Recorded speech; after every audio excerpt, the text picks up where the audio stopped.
Wow, didn't even have to hit it too hard and it started recording. All right. Hello, good evening, everybody. Mark Pinto with you from Phoenixville Public Library. Actually, I'm not at the library tonight, I'm at home. But thanks for joining us for our presentation, The Paradox of Plastics. And to start things off, I'd like to introduce Jane Dugdale from Phoenixville Area Transition. Thank you, Mark. Phoenixville Area Transition and Green Team are delighted to bring you this conversation on the paradox of plastic. It's part of a new joint effort to focus on plastic as the critical environmental issue that it is. We are starting up a joint work group and welcome your interest and support. During this Earth Day and month, we have pointed people to the double feature of films about plastic at the Colonial Theater, as well as events sponsored by the Westchester Green Team. Last month, an email string about plastic garnered a lot of back and forth, and at one point, Patti Lynn joined in with some very informed input that led me to propose this library conversation. Fortunately, she agreed. As Patti says, plastic is complicated. We can enjoy its usefulness and hate it at the same time. How should we handle that? As Recycling Resources Manager of the Chester County Solid Waste Authority, Patti hopes to help us through the maze. Patti Lynn is a certified recycling professional in PA and New Jersey. She has a Master of Arts in Teaching and a BS in Human Ecology. She was a classroom teacher for 15 years, and she's managed recycling programs on local and county levels for 16 years. Patti has been receiving questions from the notes and questions box on the registration form, but if you come up with questions during the discussion, feel free to put them in chat. She will answer as many as possible. But first of all, I would like to start our conversation with 4 questions that featured in that email string that got us talking. Let's hear from Patti on these topics, and then we'll come back to any follow-up questions that you have. Number 1, Phoenixville Borough recently moved to single stream recycling and announced that this includes recycling of plastic grocery bags. For years, we've been told that it's important to keep plastic bags out of the recycling stream because they gum up the sorting machines, which have to stop and pull them out. So Patti, how is Phoenixville Borough able to deal with plastic bags now? Does this mean all kinds of plastic films? Is it really going to work? Well, thank you, Jane, and hello, everybody. Good evening. Plastic is a paradox. What I hope to achieve tonight is for you to get some information, to think about what's happening out in the world beyond Phoenixville, but also how you can bring that back to Phoenixville and take some action, help you with some decision making locally, because a lot of you I know are very involved in your community, which is fantastic. So to answer Jane's question, Phoenixville is part of a county. Let me just step back for a second. Some people think that Chester County collects the recycling, and we do not. I work for the Solid Waste Authority. We run the Lanchester landfill and the drop-off program there. Each municipality has its own decision-making power as to how they want to handle solid waste in their community. 60% of our towns in Chester County just leave it up to the homeowner to pick a private hauler. So it's, they don't even basically have accountability for what the hauler does, although they have mandates and ordinances. Phoenixville is one of the few, there's only like 10% of the towns or so that have their own municipal pickup. In other words, the municipal staff is actually picking up your materials at the curb. So they have a little more control over what they're going to do. And Phoenixville has that program and also has joined a process and marketing agreement program that Chester County Solid Waste Authority facilitates. And we go to bid for this every few years. And the bid happens to be now with Total Recycle, AKA JP Mascaro in Birdsboro. So Phoenixville collects the material from your curbside with their own staff, and they transport it to this total recycle material recovery facility. We call that a MRF, MRF, which sorts your material. And then they market it as commodities, which have value, which is why contamination is so important. So because Total Recycle is the place where your recyclables end up in your single stream, Total Recycle happens to be the only place in the country. They were the first, I think they're still the only one, but I'm not positive about that, that has an agreement basically to be accepting flexible plastic packaging, FPP. Flexible plastic packaging is multi-layer, multifaceted. And Jane, you're right. We've always been saying, you know, don't put your plastic bags in there because they're tanglers. But because Mascaro Total Recycle can handle this with technology, okay, that they've invested or gotten grants for or whatever, you know, agreements with basically, you know, other manufacturers and things to do a pilot program. So your flexible plastic packaging is part of a pilot program. It's been going on, I think it's just about 2 years now. And it is funded by plastic producers and the American Chemistry Council, which is really tied in with the plastic industry. So what happens to your FPP is it goes through the process of sorting with certain equipment that other material recovery facilities do not have. And what they're trying to do is their goals really are to see how clean they can get it, because nothing is really valuable unless it's clean. You know, I don't mean like washed, but I mean, you know, sorted into its category. If glass is in there, it's no good. I know that one of the, they have a report like every 6 months or every year, and they had certain goals that they wanted to reach. And one of the goals that they're still working on is to reduce the amount of fiber contamination, which is paper. Because if you think about it, these flexible plastic packages, like think of a potato chip bag, for example, okay? Or, you know, plastic film from a case of paper towels, you know, that's all acceptable in your mix. It's pretty flat, just like paper is. So it could be mistaken for paper. So that's one of the things, like they're working on the technology to make sure that those two things can really be separated into two clean streams. And I think they're improving on that, but you're part of that pilot program. So they wanted to know, can this be done as, you know, to be sorted out like that?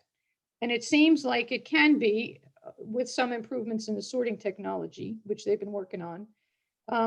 And the other thing, the other goal, I think, for them was to see if there's potential to market the material. The last I read about this is that they are working with Kraft Heinz, which is really a food company, but apparently they do some stuff with building materials, and they're using the FPP mix as a like a roofing, what do they call it? Like a sheathing, like a weather resistant sheeting and roofing materials. I mean, if you think about it, plastic, it's basically indestructible, which is why we hate it and love it at the same time. That's one of the characteristics of it, right?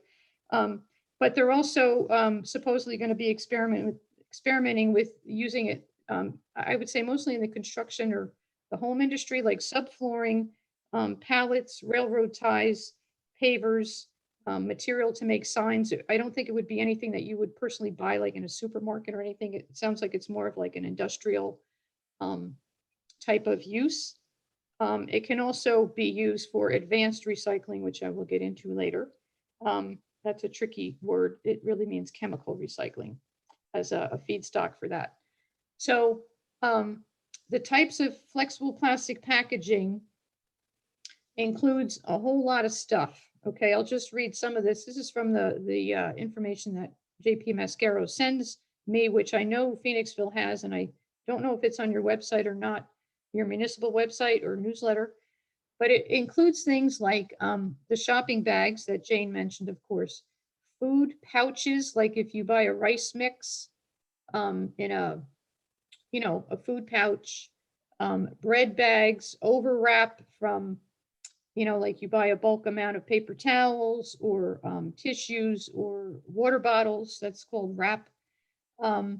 You can also use potato chip bags, um,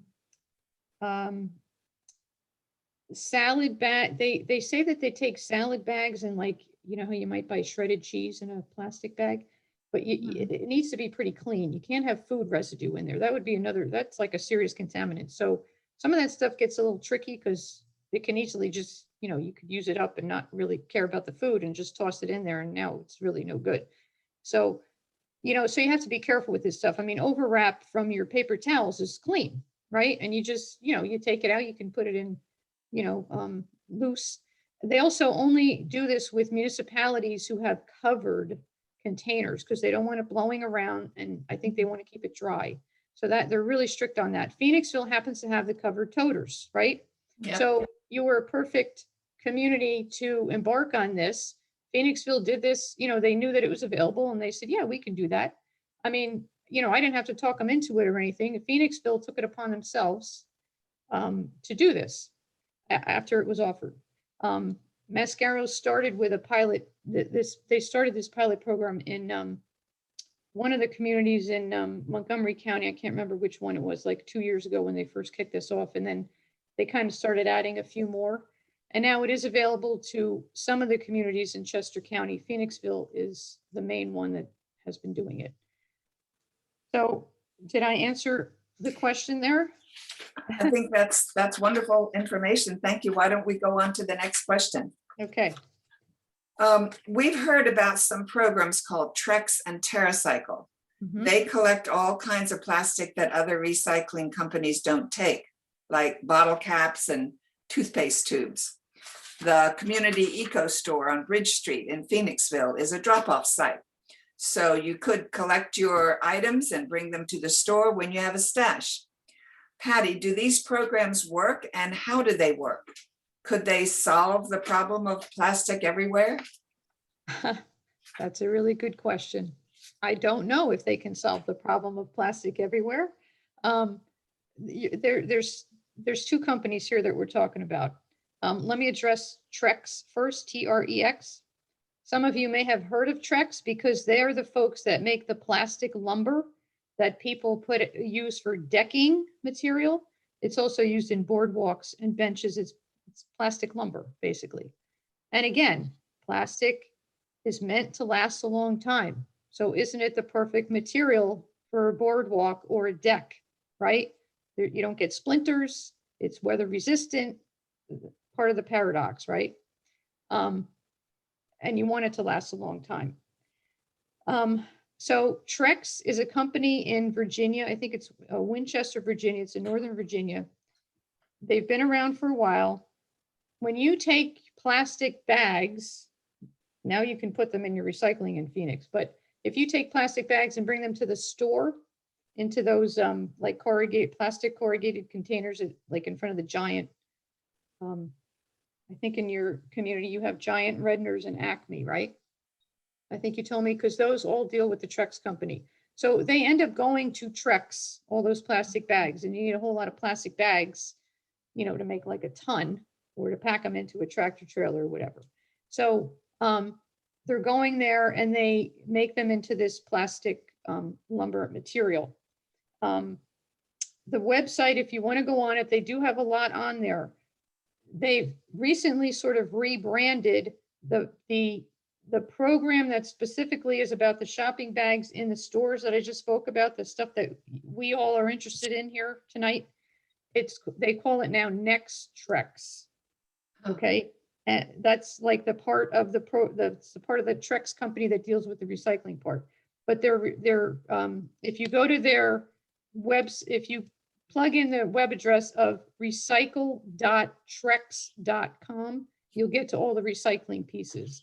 Now, I spoke to the woman who runs this program down there in Virginia. She told me that Phoenixville Middle School and High School completed a school challenge. I think they call it Champions or something. And I think they got the benches, because if you recycle so many, You have to keep track of it, and then they'll give you a bench. You could do Oh. this as a community. But she told me that there were 2 schools in Phoenixville that completed the program in 2019. So you might want to look into Great. that. Yeah. Here's where plastic becomes complex. And then I'll start talking about TerraCycle. The flexible plastic packaging that I mentioned before that you guys can do in Phoenixville, some of it is terrible. What I mean by that is you can tear it. Not that it's terrible, but it's able to be torn like a potato chip bag, okay? Yeah. It's also crinkly. It's also stretchy, like the overwrap. That's all flexible plastic packaging. The next Trex stuff only wants the stretchy stuff. So you can't take all the FPP that you put in your in your curbside mix now and just bring it to the store and say, oh, it's all plastic, because some of that is crinkly and some of it is, might have characteristics in it that Trex doesn't want. This is where plastic becomes a complicated thing, which also causes us to kind of hate it because we want things to be easy. We want to be able to understand them. So there are some nuances between those two things. TerraCycle is a company, I think they've been around about 20 years or so. They're in Trenton, New Jersey. They started out as this company, and I'm from New Jersey originally. And I remember hearing about them, years ago and thinking, oh, isn't that kind of a cool thing? They started kind of doing these funny things with, weird materials and stuff. And they have really, really grown. The CEO of the company is named Tom Sacchi. And I've heard him speak at a conference, and he's the kind of guy that just, has a staff of people. He's an entrepreneur. And one of the things he said was technically everything's recyclable, but practically speaking, not everything is. So he has developed a couple things. He has, if you go on their website, I think right away you get on the screen like 20 different types of products, which is what you referred to, Jane, at those couple of stores that they're collecting. A lot of them are like healthcare products and things. And you can ship them to TerraCycle. I think they give you some kind of containers where you can ship them. I don't really know what they do with them, but they try and do something with them. Like the Keurig coffee pods was kind of a big thing. These hard to recycle materials. So they're very innovative. The second thing that they kicked off, I think it's about 2 years ago now, and now it has gone, it has grown. It started off like in just a couple states, and now it's grown. It's called a Loop program, LOOP, and it's a reusable container program, which they have partnered with, big companies like, I don't know if these exactly are the companies, but they, companies like Unilever, Procter and Gamble, Haagen-Dazs ice cream, and you pay a deposit, and you order certain things, certain products, and they come in a reusable container. Like think of ice cream in a stainless steel container with a cap on it. So you order that, they bring it to you with this other stuff that you order. It's not that cheap, but his contention is that, middle class and upper middle class people are willing to pay a deposit because they know it's a deposit and they know that it's a good thing to do for the environment. I think their standard is that everything has to be able to be reused at least 10 times to make it into that program. But one of the points I want to make is the plastic industry is feeling the pressure. Okay. We've been talking for the last several years now on the front burner about climate change and greenhouse gases and what can we do to make the world a better place and a cleaner place. And I think that they know that, and they're doing some voluntary things.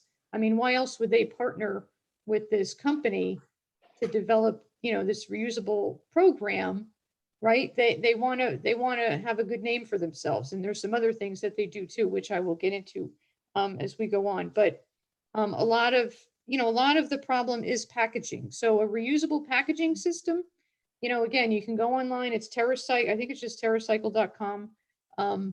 And they do have these programs like at your couple of stores there in Phoenixville that you mentioned. And they look for things to recycle. I don't know exactly. I really cannot answer what they do with them all. I don't even know if they would tell me if I asked them, you know what I mean?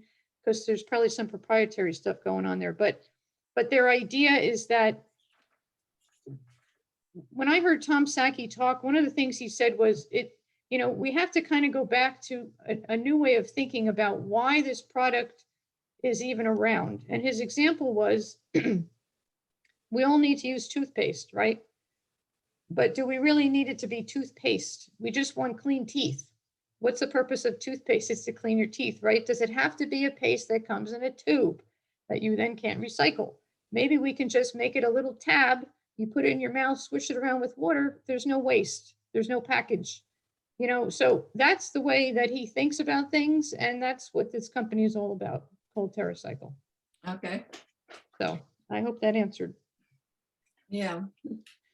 I've just had a thought that maybe if we move away from using fossil fuels, which is the feedstock for plastic, maybe that'll be one of the solutions for not having so much plastic.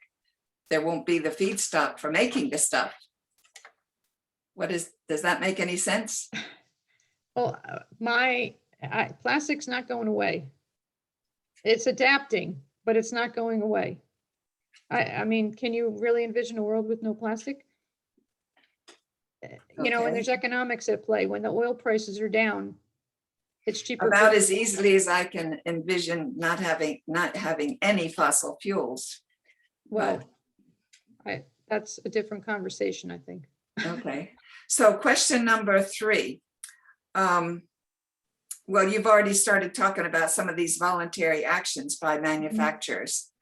Did you want to talk about that a little bit more? Sure. I'll tell you, again, I think this is all a result of some of the pressure that industry feels with pollution and climate change and things like that. I'm kind of going to break this down into 2 parts because some of it is not controversial and some of it is controversial. So I'm going to start with the not controversial stuff. And some of you probably have heard about these things, but there's been voluntary commitments. There's been innovation going on, new technologies. The American Chemistry Council, the Association of Plastic Recyclers are the 2 organizations, they're not organizations, they're industries basically, that kind of pop up the most when I read about these things, along with the plastic companies like Unilever, Procter & Gamble, Kraft, all those companies. Some of them are personal care companies, others are food companies, because it really revolves around packaging. So some of the things that have been going on are creating the demand. Let me jump back here. Not the demand, is making a commitment. There's something called the U.S. Plastics Pact, PACT, which you might read about more in the coming months because they're supposed to put out a roadmap of exactly what they're going to achieve. But it's a group of more than 60 stakeholders, like people in the supply chain, people in those industries that I just mentioned, even cities that have signed on to it, big cities like Austin, Texas and things. They have very ambitious goals and they're global goals. And what they want to do is, some of their goals are things like eliminate unnecessary packaging, make plastic packaging 100% either reusable or recyclable by 2025. That's only 4 years away. I said this was ambitious, right?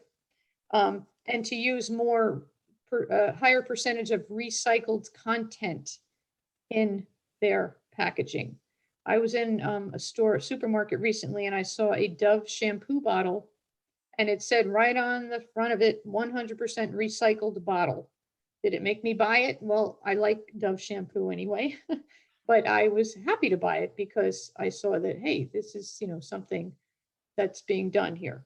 So, so that's some of the voluntary things that they're doing. Also, the Recycling Partnership, which is a nonprofit organization in Virginia. They do a lot of good stuff. They're funded by a lot of corporations, but their goal is to increase recycling. They have grants for curbside carts. They now have a grant not a grant maybe, but a program where they're working to get polypropylene infrastructure developed to recycle more polypropylene, which is, if you keep track of your resin numbers, the plastic resin, it's number 5. The best example of it is a yogurt cup, you know, the hard, rigid white plastic. That's polypropylene. Polypropylene is very prevalent. Some places accept it, some of them don't. So they're trying to get more of it recycled. The Association of Plastic Recyclers also has a program called Recycling Demand Champions, where you can sign up as a community, as a state, as a professional organization. And it's basically just a commitment that you're going to purchase products with recycled content. So here's what's going on here. The plastic, this is sort of like the overview, big picture thing, the way that I see it. The plastic industry produces plastic, okay? And they're trying to cleverly create like a closed loop system whereby they manufacture it, we buy it, we use it, okay? And they want us to recycle it to get it back so they can now, they're creating the demand for it so that they can then turn it back into products that we're going to buy. So it's really like kind of an ideal closed loop system. The problem that people have with it is that they're creating the material and they're creating the demand to get the material back.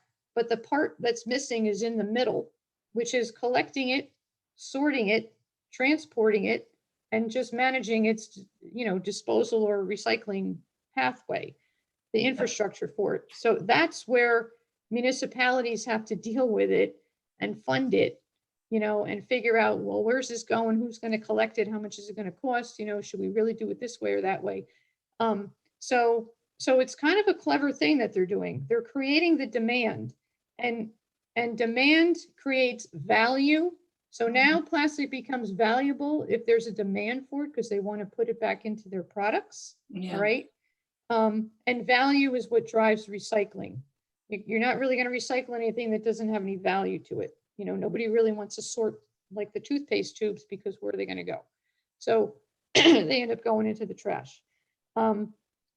So it's kind of an interesting dynamic that's going on.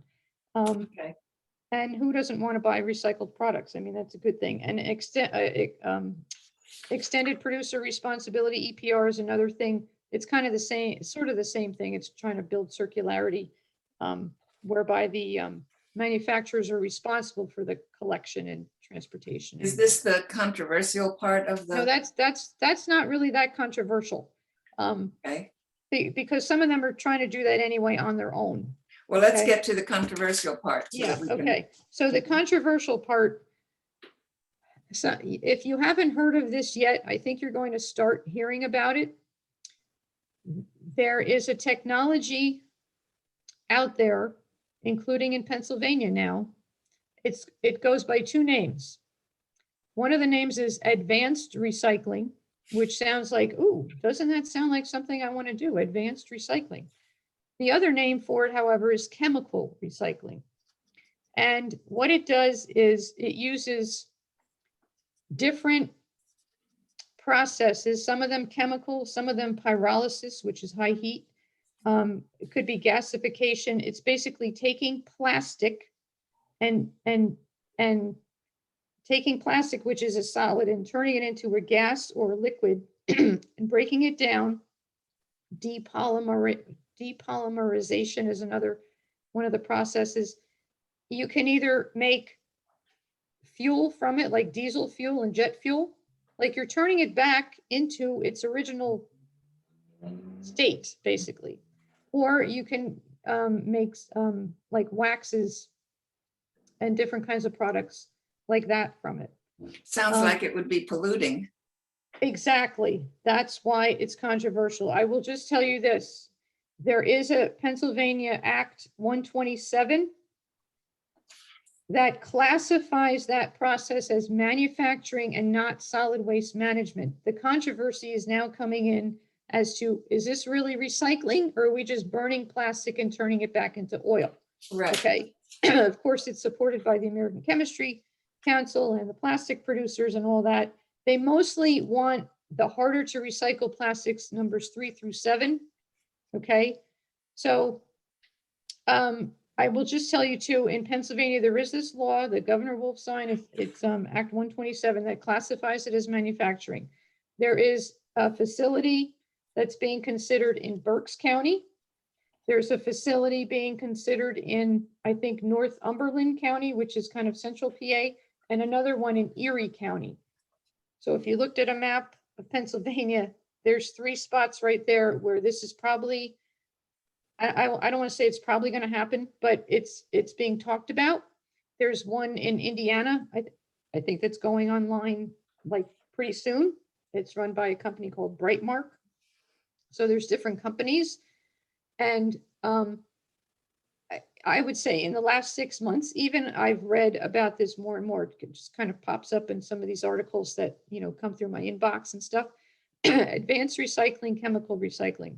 It's the same thing. Okay, And it sounds like it could be something we want to keep an eye on yeah. because of the environmental.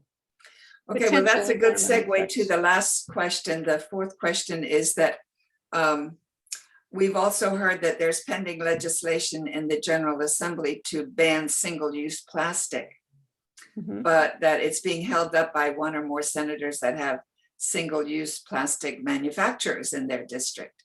So what is the legislation? What would it actually do? And is there any chance of its passing? And is there some way that each of us could help it pass? And what else can we do to ameliorate the plague of plastic? Well, I think I think what you're talking about is how there are 4 or 5 communities in PA, Westchester being the one we know the best, And that- Philadelphia. and Philadelphia, right? That have written and passed laws locally to eliminate plastic single-use carry-out bags or to provide a fee on them. And in Pennsylvania, it's basically a ban on the ban. Yeah, Okay, so it's telling local people you can't have this ban. The latest on that is that it's in effect right now, that ban the ban, the ban law is in effect until July 1st or 6 months after the COVID state of emergency order is lifted, whichever comes later. So I would expect sometime by the end of the year, the ban will be lifted, but who knows what's going to happen after that. I know that I think Penn Environment and the Clean Air Council joined the lawsuit against it. And I don't know if Phoenixville was asked to join by West. I think Westchester's looking for other communities to join the lawsuit. But the Pennsylvania, the reasoning for it is they think it's going to hurt the economy. That there are some plastic bag facilities in PA, and that maybe we should study it more. So I think that's the reason for that. If you locally want to consider a ban on plastic bags, you need to be thinking about a few things. The programs that are most successful are sort of a hybrid program where there's a ban on the plastic bags and then a fee on the paper bags. If you want to pursue something, you need to get your stakeholders together. You need to have some kind of buy-in with the public. For example, give them reusable bags, a couple months before the bill takes effect, so they're ready for it. People don't really like change. This is behavior. And you need to know how much, if there is a fee on it, how much is it going to be? Where's the fee going to go? Most of the time, the fees are kind of split, whereby the retailer, let's say if it's a 10-cent fee to take a bag, maybe the retailer gets 5 cents and then the local government gets 5 cents or some environmental group gets 5 cents. Just a comment, just from my own thoughts about this. All of these laws, by the way, New Jersey just passed like a pretty wide-ranging bag ban, which is going to take effect, I think, next year, which also includes polystyrene takeout and plastic straws. All of these are really punishments, whereby you have to pay a fee if you're going to use it, or you're going to we're going to take away something that you want, which is the plastic bag. The opposite of punishment is a reward. And I think sometimes people respond better to a reward than a punishment. A reward is giving someone something that they want or taking away something that they don't want. So let's pretend I go into a store and I use my reusable bag, even though plastic bags are there. Maybe I can get 10 cents off, right? Or maybe they can punch a card or something to keep me coming back for a future reward. So I keep that behavior going. Okay, that's just a thought. Yeah. But most of these are fees or, complete bans. There's a lot of them. I'm going to give you a website too if you want to look into this. It's called plasticbagslaws.org. Plasticbagslaws.org. There's 10 states in the country that have banned bags or bans on bags or fees on bags. Okay. There's 10 states. I just want to comment too, if each municipality or just several municipalities do this locally, I can't really imagine how comprehensive that would feel, because in one, maybe you go to Westchester and you can't get a bag at all, and then you go to Phoenixville and you can get a bag, but it's, you got to pay for it or whatever. So it's a lot of kind of piecemeal-y stuff. A statewide legislative piece or a federal legislative piece, to me, would be much more impactful, much more consistent, much more understandable. It's not going to happen overnight, but wouldn't that be lovely if you could travel around the country and everybody's kind of doing the same thing, right? Yeah, for sure. So, yeah.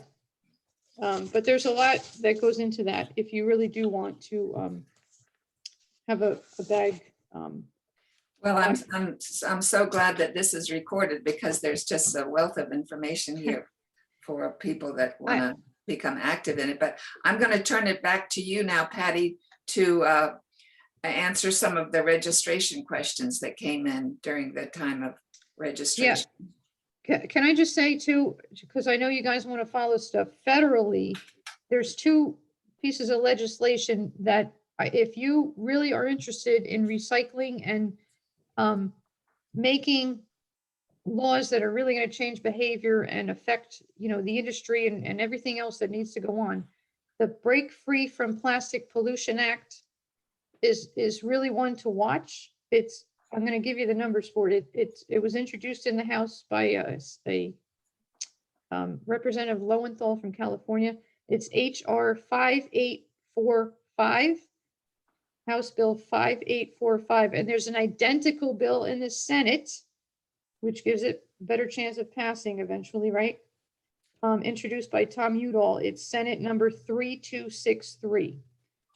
And it's so comprehensive and wide ranging, and it's probably the most promising thing going on federally speaking.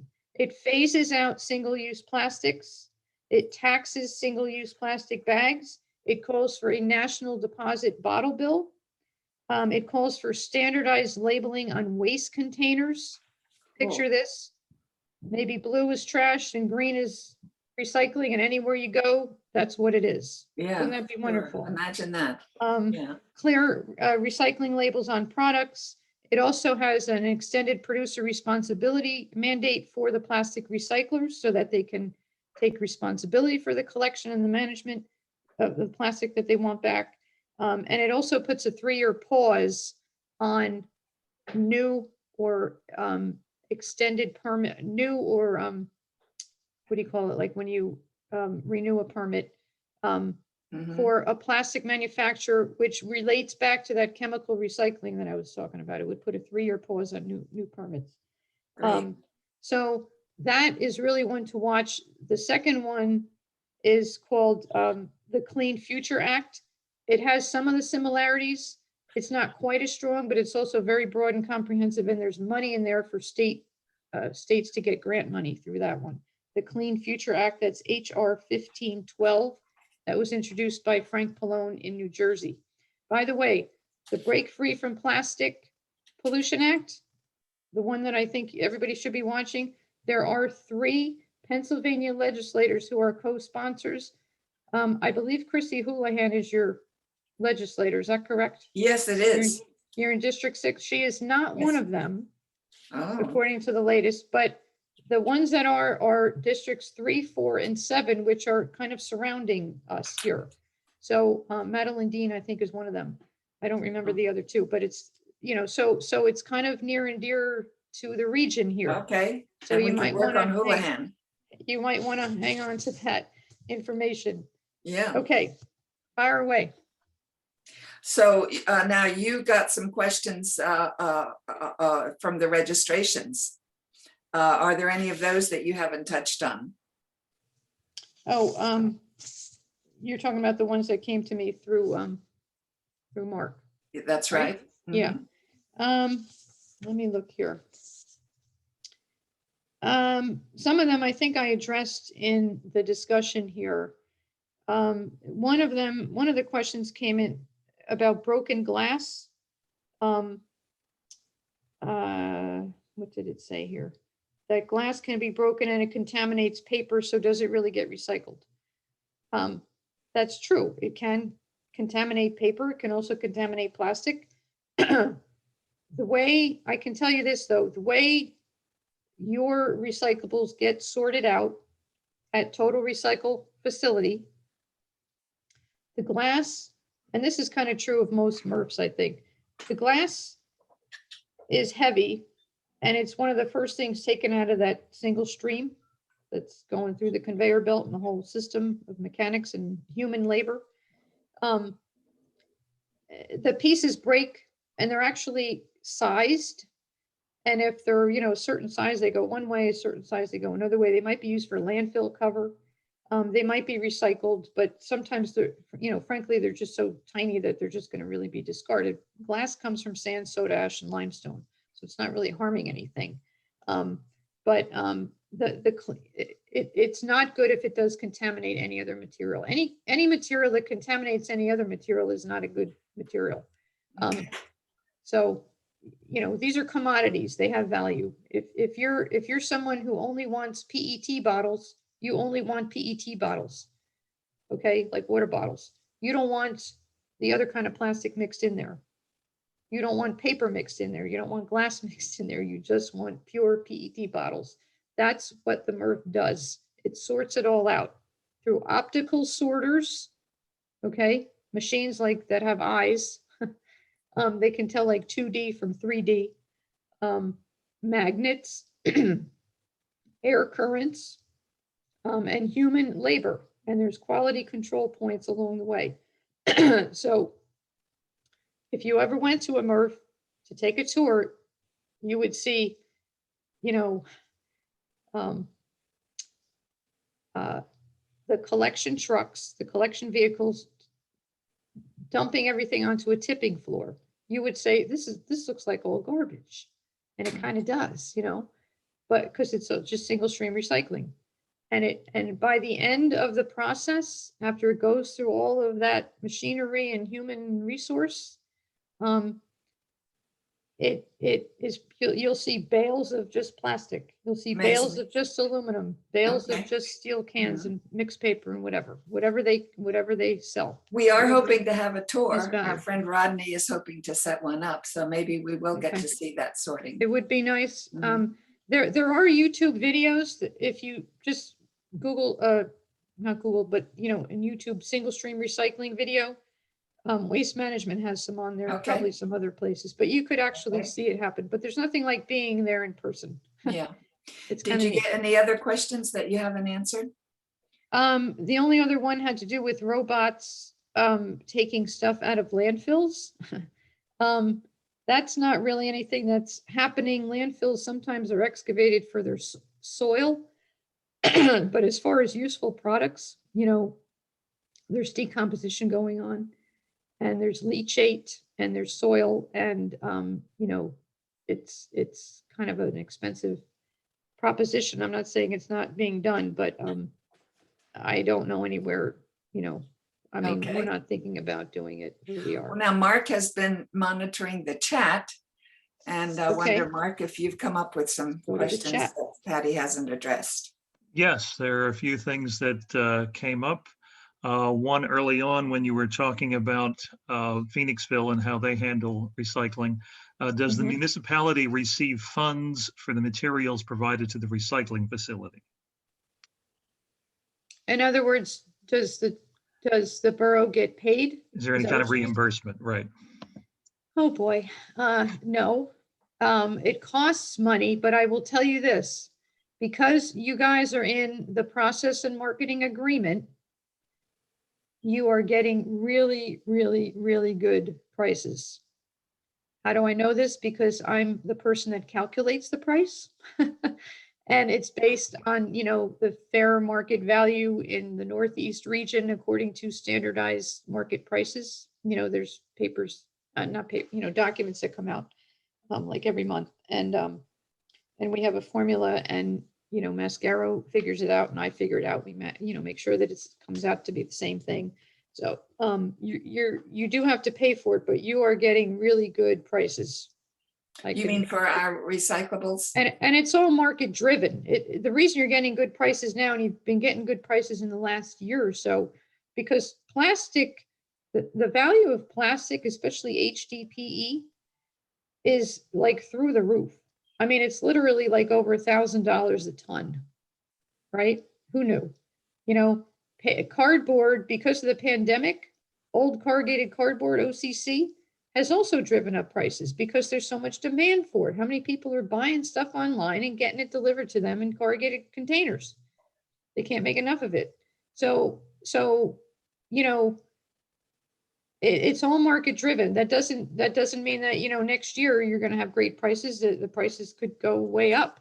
But the last year, the prices have been really good. They're in a downward trend.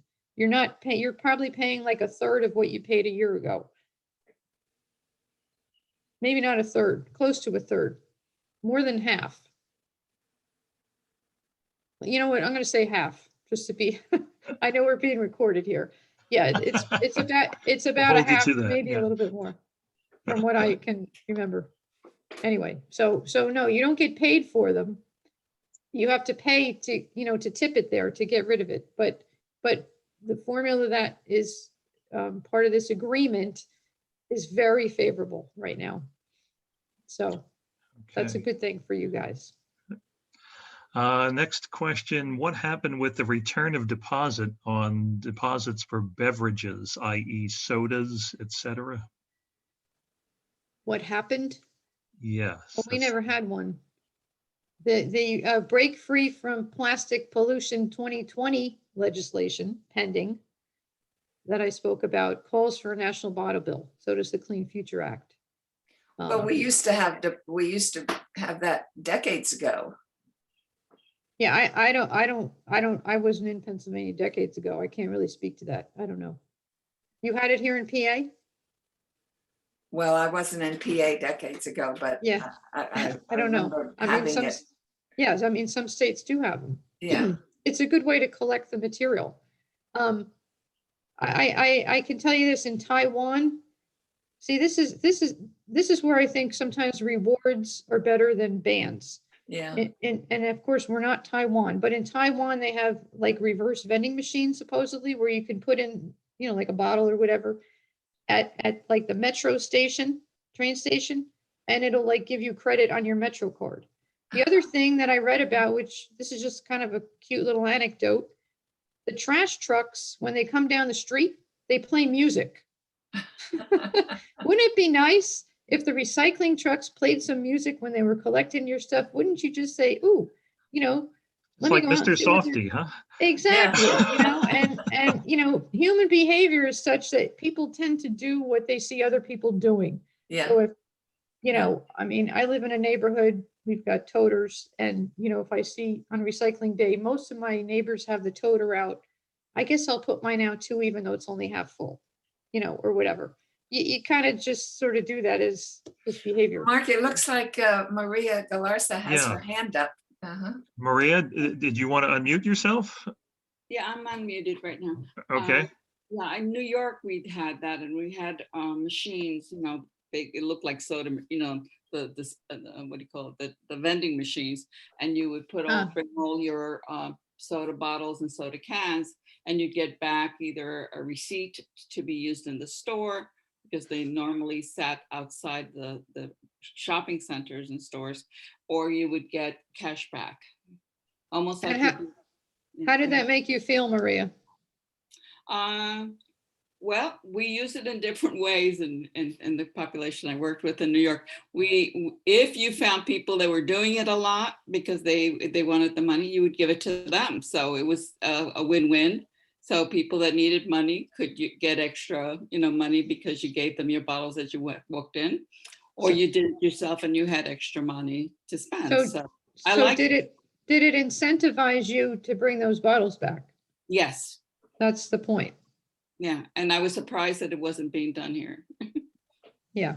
Yeah, I feel awkward here without it. Yeah. Uh-huh. But it's a good idea. It works really well. And Maria, you also had a question on the chat. It was shared at one point that if a recycling truck finds that some of the recycling picked up has non-recycling items, the whole truck is sent to the trash dump. Is this true? If the recycling truck makes it to the total recycle facility, you mean? And is contaminated? No, if the borough itself is making that decision, because I've heard it from a couple of reliable Okay. sources. I won't say who, but Reliable sources are important.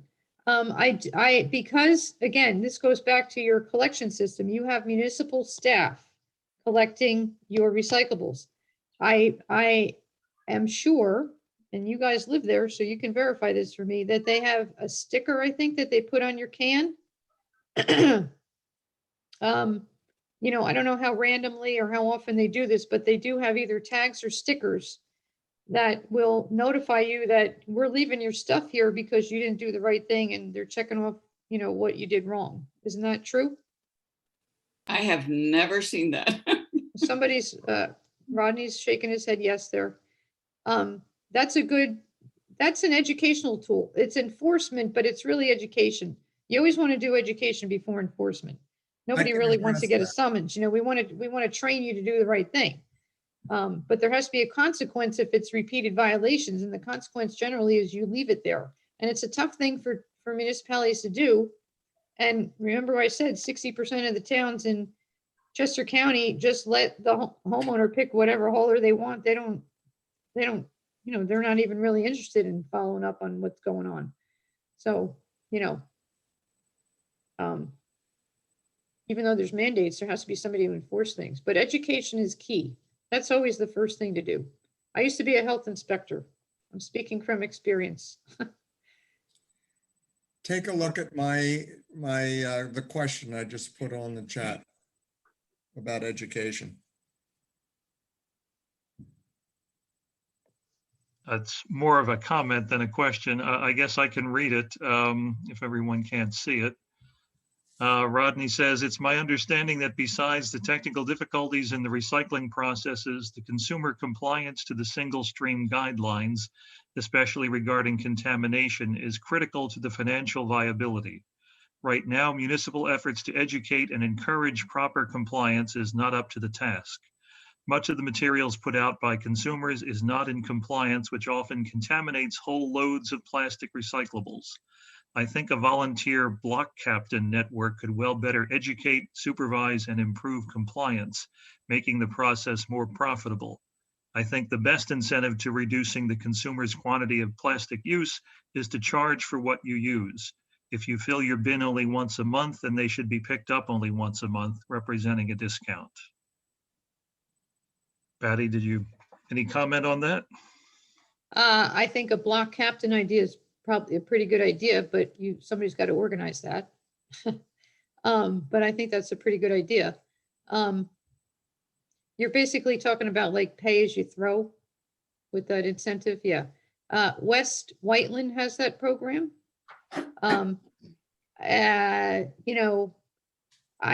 There's different outcomes with that because money is a motivator, but it can also increase the contamination in the recycling stream. Because if you're incentivized to reduce your waste, you might just be a little careless about how much you're putting in the recycling.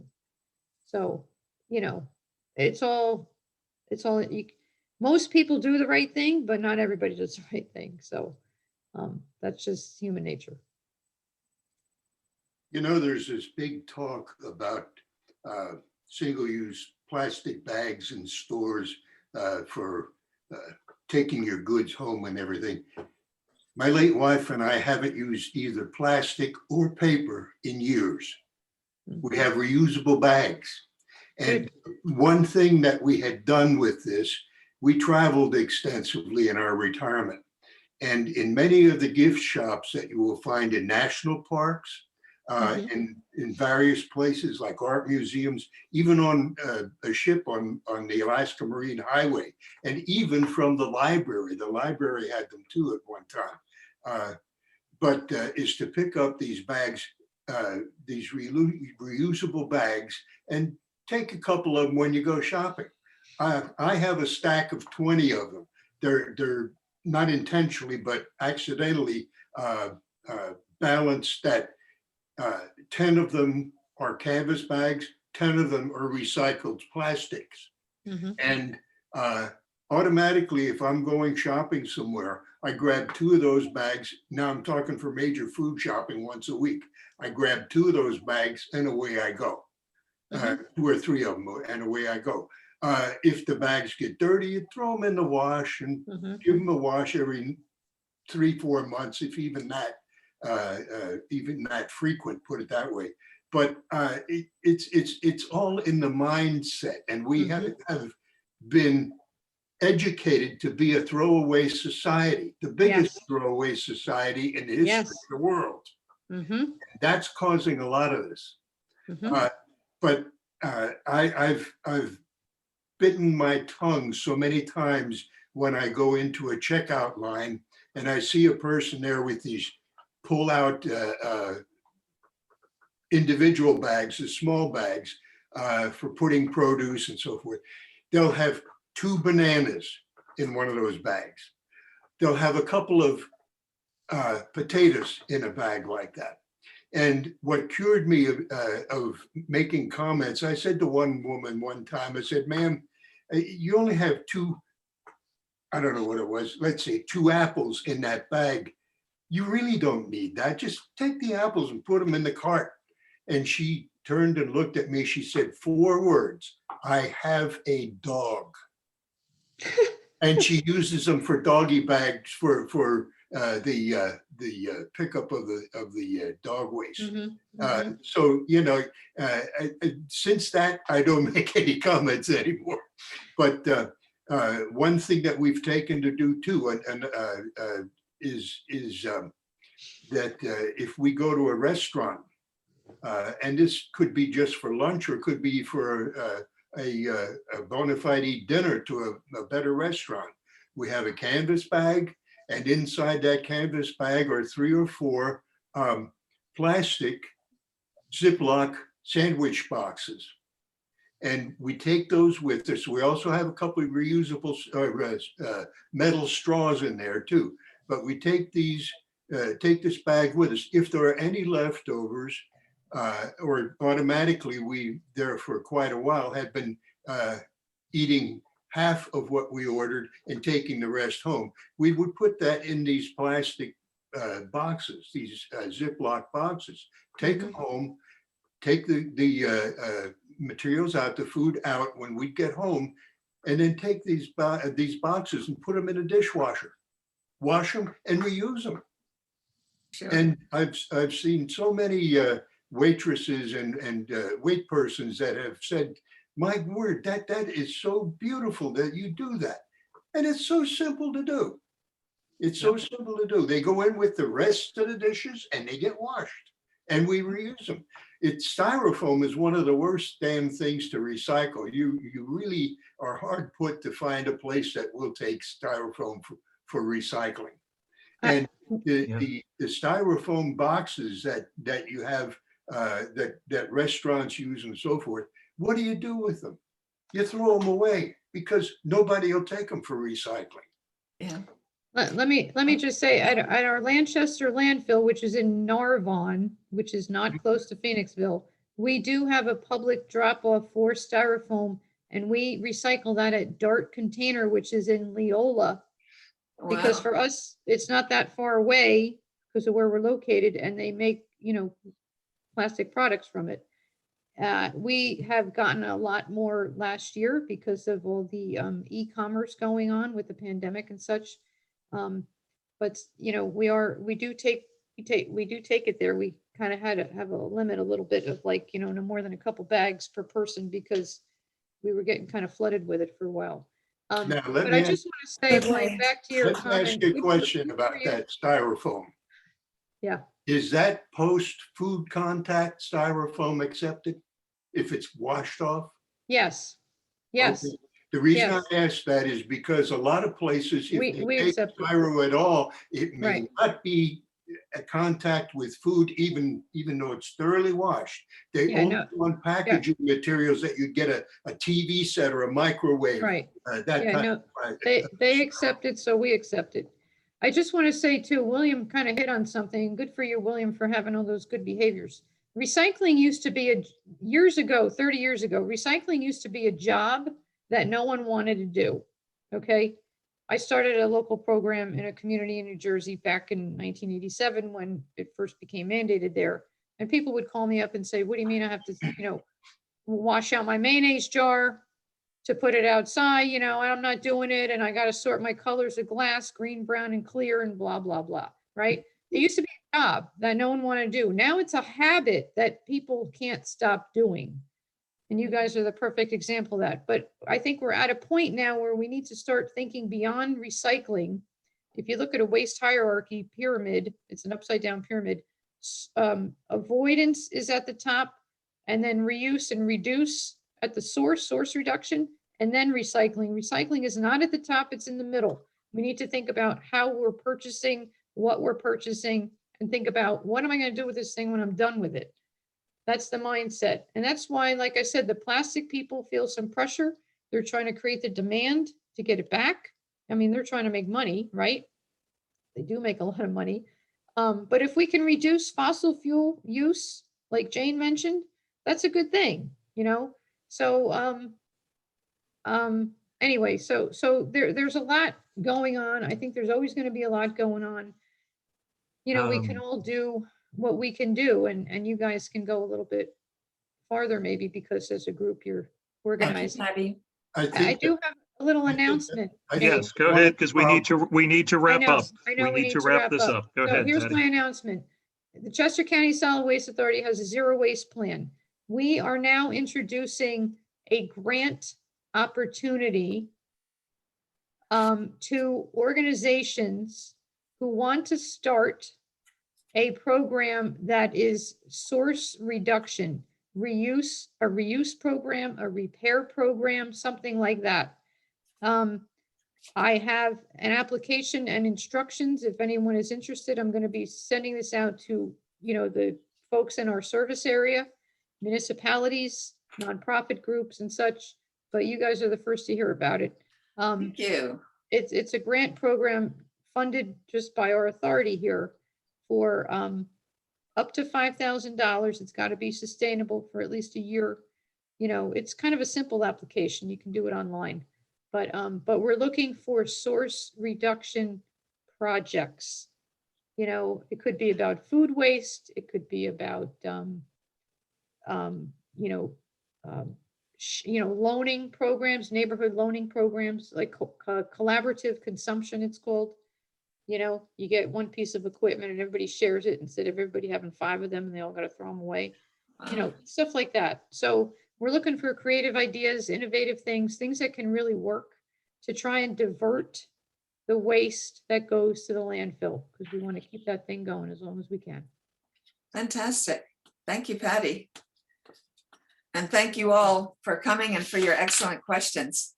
And thank you, Mark, for recording so that we can go back to this and glean all this incredible information. Yeah, and I don't know if you have my email anywhere. for Go your ahead and audience. I'll type it in. Go ahead. Okay, it's PLYNN at Chester County, I'm sorry, Chester CSWA.org. It stands for Chester Solid Waste Authority. Chester Okay, County. now in the Solid Waste chat. Authority. CSWA. Yes, that's You it. got it right? Okay. Yeah, because the website's Chester County SWA, but the email is different. It's confusing. Chester. It's confusing to me. Okay. We know there's some Thank you. people that haven't had their dinner yet tonight, so I Yeah, think we thank need you to- for the Yes. opportunity. I hope you've all learned something. I hope it was informative. That's the whole point here. But Indeed. keep doing what you're doing. And, Okay. you know, don't beat yourself up that you think you're not doing enough. Everybody's got to do something, but there's Thank you, always more we Patty. can do. And All thank right. you all. Thank Thanks you. for your time Thank tonight, you. Patty. Appreciate it. Bye-bye. Thank Bye-bye now. So Bye-bye. long.